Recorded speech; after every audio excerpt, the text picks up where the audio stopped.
Many customers that we talk to complain because they think that an ISO certification is really complex. And of course, if you read the standard, it becomes quite complex and quite complicated because the language is, well, let's say not really clear. It's kind of abstract and hard to understand. So in order for you to get an ISO certification, we developed 7 simple steps.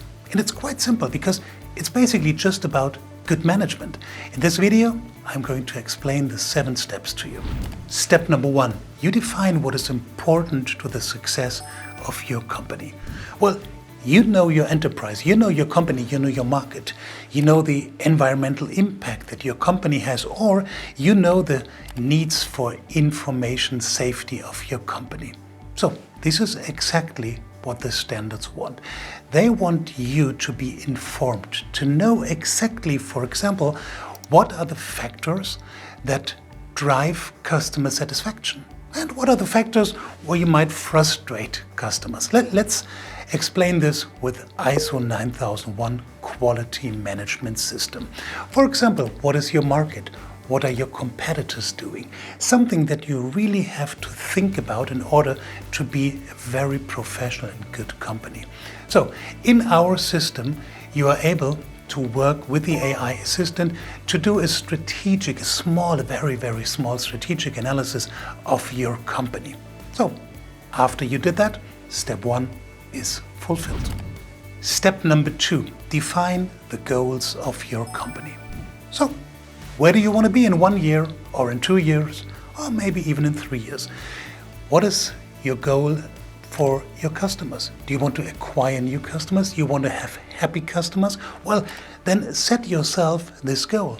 Number 2, do you want to make a lot of mistakes or do you want to have a service that is, let's say, free of mistakes or maybe has just some minor mistakes? Well, set yourself the goal because this is the philosophy of the ISO standards. Well, the ISO standards are a little bit like sports. If you want to become a top athlete with really excellent results, the first thing that you have to do is you have to define the goal for you. I want to be great in rugby. I want to be a good runner, or maybe I want to just be good in walking and walk like 10 kilometers every day. But this is a goal, and this is the way how ISO standards work. So step number 2, you set yourself goals and our software helps you to define the goals. Step number 3, define the processes that are important to you and your company. Well, in a way, it's just the difference between a chaotic company where everything just happens by chance and a more structured company that says, well, we do one thing after the other. So just imagine somebody has a complaint. What do? Somebody answers the phone if somebody calls or answers the email. And then number 2, it's about dealing with that complaint, looking for the right measures, looking for someone who can actually fix the problem. Number 3, you solve the problem. Number 4, you communicate it back to the customer. This is a business process. And ISO standards require you to define these processes. In our tool, you can just use the AI assistant. So in a way, you basically just click a button or press a button, and then the whole process description comes out. What do you have to do? Of course, you have to look at the process, see if it really fits your company, work a little bit here, improve something there, but that's it. That's step number 3. Now it's step number 4. You create additional documents that are really important for you. This could be job descriptions, work instructions, or some safety documents. Are there any specific documents that are required by the standard? Not really. You decide what you document and how you document it. But it's really easy. Remember, maybe in the past it took you days or even weeks to write down specific job descriptions or work instructions. Now you can just use our AI assistant and it's done with a finger snap. So this is number 4. Number 5, define risks and opportunities. Wow, this sounds so terribly abstract. What is a risk for my company? What is an opportunity? Well, in a way, it's quite simple. Just think what could go wrong, while you deliver some services to your customers. Well, maybe somebody answers the phone and doesn't know what he or she is talking about, so there is a lack of competence. Or maybe your customer receives the wrong service or the wrong product because, well, you were not listening enough to your customers. So in a way, just write down what could go wrong. Well, there is a flip side to every risk. This is the opportunity. For example, not listening enough or not listening really good to your customer. This could be the risk. On the other hand, there is the opportunity. For example, if after each contact you write a small summary to your customer, says, hey, this is exactly what we just talked about. Do you agree on this? This could be the opportunity.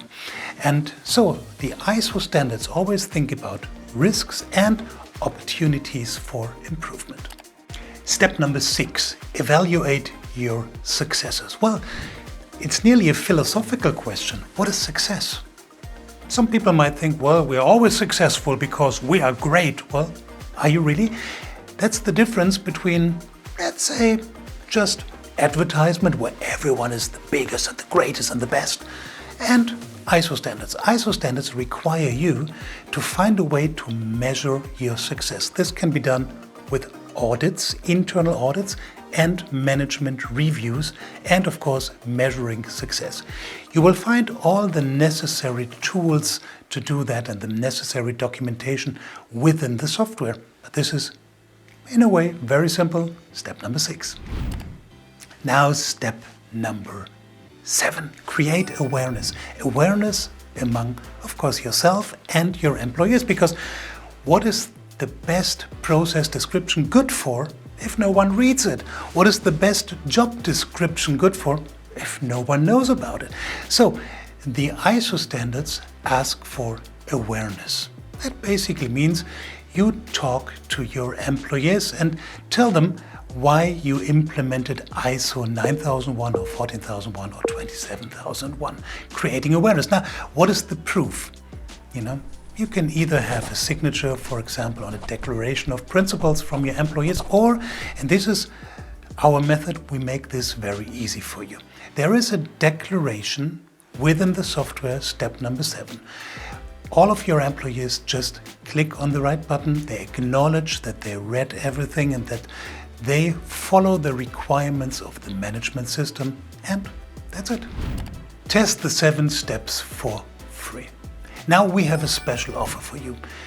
We know that it's quite complicated to prepare everything for an ISO certification, and we know that you might not really be sure if our way, the way of the Digital Institute for Certification of International Standards, is the right one for you. That's why we offer you a free trial. Just test the whole certification process for 30 days free of charge. You can work with a software tool. You can follow the 7 steps, and then you can really see if it's great for you, if it works for you. We want you to implement a management system that is suitable for you and your organization. We want you to experience a certification process that is not bureaucratic, that is practical, and that is easy to adapt to. So, welcome to our system.